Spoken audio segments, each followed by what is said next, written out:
ನನ್ನ ಪ್ರೀತಿಯ ವಿದ್ಯಾರ್ಥಿ ನಾಯಕರೇ, ನಿಮಗೆಲ್ಲರಿಗೂ ಆತ್ಮೀಯ ಸುಸ್ವಾಗತ.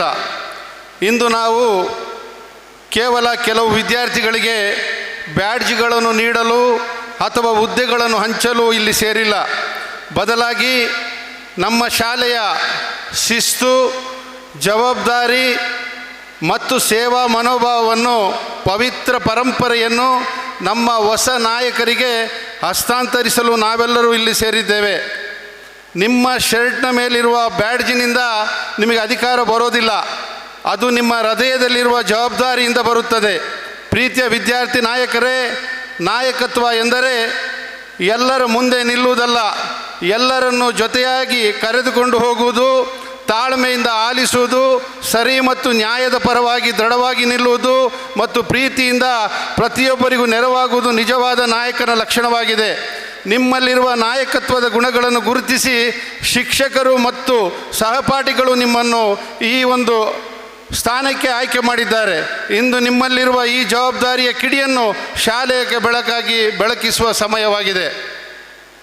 ವಿದ್ಯಾರ್ಥಿ ಮಿತ್ರರೇ, ನೀವೆಲ್ಲರೂ ಕೂಡ ನಿಮಗೆ ನೀಡಿರುವ ಜವಾಬ್ದಾರಿಯನ್ನು ಭಾಳ ಅಚ್ಚುಕಟ್ಟಾಗಿ ನಿರ್ವಹಿಸಿ ಈ ಒಂದು ಶೈಕ್ಷಣಿಕ ವರ್ಷವನ್ನು ಅತ್ಯುತ್ತಮವಾಗಿ ಮುನ್ನಡೆಸಿಕೊಂಡು ಹೋಗಲು ನೀವೆಲ್ಲರೂ ಕೂಡ ಸಹಕಾರವನ್ನು ನೀಡಬೇಕು ಅಂತ ಹೇಳಿ ಈ ಸಂದರ್ಭದಲ್ಲಿ ನಾನು ನಿಮ್ಮೆಲ್ಲರಲ್ಲಿ ಪ್ರೀತಿಯಿಂದ ವಿನಂತಿಸಿಕೊಳ್ಳುತ್ತೇನೆ. ಒಂದು ಸಣ್ಣ ಕಥೆಯನ್ನು ನಿಮ್ಮ ಮುಂದೆ ಹೇಳುವುದರ ಮುಖಾಂತರ ನನ್ನ ಮಾತನ್ನು ಇನ್ನು ಕೇವಲ 1 ಅಥವಾ 2 ನಿಮಿಷದಲ್ಲಿ ನಾನು ಮುಕ್ತಾಯಗೊಳಿಸ್ತೇನೆ. ಒಬ್ಬ ಶಿಲ್ಪಿ ಒಂದು ಕಲ್ಲನ್ನು ಕೆತ್ತನೆ ಮಾಡ್ತಾ ಇದ್ದ.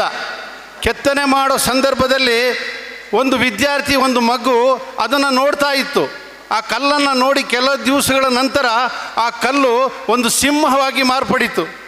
ಕಲ್ಲು ಸಿಂಹವಾಗಿ ಮಾರ್ಪಡಿರುವುದನ್ನು ಕಂಡು ಆ ವಿದ್ಯಾರ್ಥಿ ಆ ಶಿಲ್ಪಿ ಜೊತೆಲೂ ಕೇಳ್ತಾನೆ, ನಿನಗೆ ಮೊದಲೇ ಇದು ಗೊತ್ತಿತ್ತಾ? ಈ ಕಲ್ಲಿನಲ್ಲಿ ಸಿಂಹವಿದೆ ಅನ್ನೋದು ನಿನಗೆ ಗೊತ್ತಿತ್ತಾ ಅಂಥೇಳಿ ಶಿಲ್ಪಿ ಜೊತೆಯಲ್ಲಿ ಕೇಳ್ತಾನೆ. ಆಗ ಶಿಲ್ಪಿ ಹೇಳ್ತಾನೆ, ನನಗೆ ಈ ಕಲ್ಲಿನಲ್ಲಿ ಸಿಂಹವಿರುವುದು ನನಗೆ ಗೊತ್ತಿರಲಿಲ್ಲ, ಆದರೆ ಕಲ್ಲಿನಲ್ಲಿರತಕ್ಕಂತಹ ಅನವಶ್ಯಕ ವಸ್ತುಗಳನ್ನು ನಾನು ತೆಗೆದು ಹೊರಗಡೆ ಹಾಕಿದೆ, ಆಗ ಆ ಕಲ್ಲು ಸಿಂಹವಾಗಿ ಪರಿವರ್ತನೆ ಆಯಿತು ಅಂತ ಹೇಳಿ. ಅದೇ ಕಲ್ಲಿನ ಜೊತೆಯಲ್ಲಿ ಇನ್ನೊಂದು ಕಲ್ಲಿತ್ತು, ಅದು ಕಲ್ಲಾಗೇ ಉಳಿದುಕೊಳ್ತು. ಯಾವ ಕಲ್ಲು ಪೆಟ್ಟನ್ನು ತೆಗೆದುಕೊಳ್ತು, ಯಾವ ಕಲ್ಲು ನೋವನ್ನು ಅನುಭವಿಸೋಕ್ಕೆ ಸಹಿಸಿಕೊಳ್ಳೋದಕ್ಕೆ ತಯಾರಿತ್ತು, ಆ ಕಲ್ಲು ಸಿಂಹವಾಗಿ ಮಾರ್ಪಡಿತು. ಯಾವ ಕಲ್ಲು ಯಾವುದಕ್ಕೂ ತಯಾರಿರಲಿಲ್ವೋ ಆ ಕಲ್ಲು ಕಲ್ಲಾಗಿ ಉಳಿತು. ನಾವು ಇದರಿಂದ ಏನು ತಿಳಿದುಕೊಳ್ಬೇಕು ಅಂತ ಹೇಳಿದರೆ ಮಕ್ಕಳೇ, ನಾವು ನಮ್ಮಲ್ಲಿ ಅಚಲ ವಿಶ್ವಾಸವಿದ್ದರೆ, ನಮ್ಮಲ್ಲಿ ಧೈರ್ಯವಿದ್ದರೆ, ಗುರಿ ಮುಟ್ಟತಕ್ಕಂಥ ಮನಸ್ಸು ನಮ್ಮಲ್ಲಿದ್ದರೆ ನಾವು ಈ ದೇಶದಲ್ಲಿ ಯಾವುದನ್ನು ಕೂಡ ಬೇಕಾದರೆ ಸಾಧನೆಯನ್ನು ಮಾಡಬಹುದು ಮತ್ತು ಸಾಧಿಸಬಹುದು.